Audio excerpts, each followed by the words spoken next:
Bom, dando prosseguimento então, nós falávamos da última vez na psicoterapia institucional da segunda geração e eu vou tentar, da mesma forma como eu fiz com a primeira geração da psicoterapia institucional, a conseguir algum breve documentário para vocês, ou dublado ou legendado. Por enquanto não achei nada que fosse pequeno e suficientemente bom, adequado, né, na medida em que eu não quero também cobrar demasiadamente de vocês. É apenas uma ilustração, na verdade a visualização desses documentários, ou desse da primeira geração, é meramente ilustrativa, é um plus, né, que eu estou oferecendo para vocês. Isso não tem nada a ver com avaliação, com matéria, nada disso, né? Esqueçam isso. É uma questão que, se vocês fizerem, devem fazê-lo por prazer, por escolha e não por obrigação, tá claro? Então, dando prosseguimento, a vida seguiu, né? Na França, em outras partes do mundo, e essa preocupação em relação às mudanças da instituição psiquiátrica, elas continuaram existindo. Mas o modelo estabelecido pela psicoterapia institucional, embora fosse, podemos acreditar, relativamente avançado para a época, não pareceu a alguns outros psiquiatras que também estavam interessados na transformação do hospital psiquiátrico, das práticas psiquiátricas. Esse movimento foi capitaneado por 3 ou 4 psiquiatras que, diante da sua própria experiência de anos no trato com pacientes psiquiátricos, na vivência cotidiana em hospitais psiquiátricos, não se resignaram com o fato da psiquiatria ser do jeito que ela se apresentava até então, que é a psiquiatria tradicional, a qual a gente sempre se reporta, né? Quer dizer, ou seja, um lugar onde basicamente o que acontece é o exílio, muitas vezes definitivo, dos pacientes, onde há maus tratos, onde não há tratamento, não há reinserção social, familiar, não há nada, né? Então é um puro lugar de degredo, de banimento social.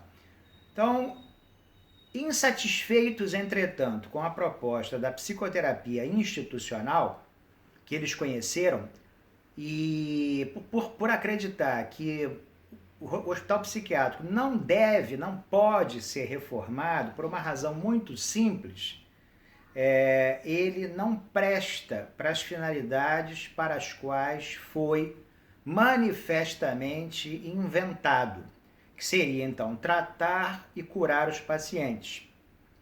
Não há meio de fazer o hospital psiquiátrico funcionar nesse sentido. E como tal, ele tem que ser destruído, tem que ser desmontado, e todas as práticas inerentes a ele têm de ser ou extintas ou radicalissimamente revistas. Então esse movimento, que começou na Inglaterra, levou o nome de antipsiquiatria. Nada menos do que isso, quer dizer, antipsiquiátrico, né? Então são psiquiatras que estão querendo acabar com a psiquiatria. É claro que essa é uma tarefa ciclópica, né? Uma tarefa gigantesca, porque nossa sociedade, ela como que se acostumou a contar com o hospital psiquiátrico como uma ferramenta muito prática de gestão social, né? Nos hospitais psiquiátricos, tradicionalmente, desde que eles foram criados, foram internados toda sorte de sujeitos, até doentes mentais. Mas lá havia moças que haviam engravidado antes do casamento, libertinos, jogadores compulsivos, enfim, né, gays, e etc, etc, etc. Então, toda sorte de indesejáveis da sociedade muitas vezes acabou parando no hospital psiquiátrico sem precisar, né? Quer ver outro caso mais comum? Casos de retardo mental, casos de histeria, casos de defeitos físicos, limitações físicas, como cegueira, surdez, para os quais não havia formas de educação ou de tratamento até uma certa época. Então, o hospital servia como uma espécie de lixeira da sociedade, o hospital psiquiátrico, e é por isso que ele durou tanto tempo, né? É muito mais trabalhoso lidar com esses sujeitos da forma como se tenta fazer hoje em dia. Então, o movimento da antipsiquiatria foi um movimento que atacou ferozmente a psicoterapia institucional e todos os outros movimentos que se assemelhassem à proposta de reforma encabeçada pela psicoterapia institucional, psiquiatria de setor, enfim, todas as propostas que não consistissem em acabar com a psiquiatria foram severamente criticadas pelo movimento da antipsiquiatria, tá? Então, há nomes famosos, né, como David Cooper, como Ronald David Lang, etc., cujos livros foram publicados em português e venderam que nem pão quente às 6 da tarde, né, e que ainda existem à venda no estante virtual, qualquer um pode ler. E a pretensão da antipsiquiatria era de tal ordem que eles pretendiam mesmo modificar a ideia que nós temos sobre as doenças mentais. Mudar em que sentido? Um sentido igualmente petulante, igualmente ousado. Isto é, no sentido de afirmar categoricamente que as doenças mentais não existem. Um dos livros icônicos da antipsiquiatria chama-se por isto mesmo, O Mito da Doença Mental. Então, a doença mental para eles foi uma invenção social, uma construção social ao longo de muito tempo, de modo que é possível sim afirmar a ideia de que existam loucos, mas não que os loucos sejam necessariamente doentes, e muito menos doentes mentais. Tá? O pessoal da antipsiquiatria, embora bem intencionadamente, de fato não tinha um respaldo teórico muito consistente para sustentar essas ideias tão avançadas, tão petulantes, seriam petulantes, avançadas ainda hoje em dia, né?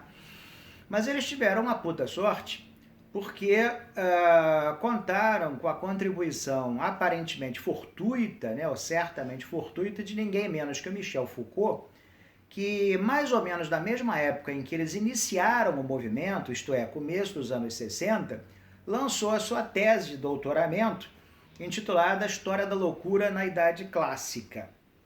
Ora, na História da Loucura na Idade Clássica, que aliás é uma obra que vale muito a pena ser lida por qualquer um que pretenda ser psicólogo, deve mesmo ser leitura obrigatória para todo estudante de psicologia, o Foucault lança uma ideia muito desafiadora, que é a ideia de que a loucura ela foi aprisionada pela medicina, que a loucura foi transformada em doença mental ao longo de um processo que durou 400, 500 anos, desde aproximadamente o final da Idade Média.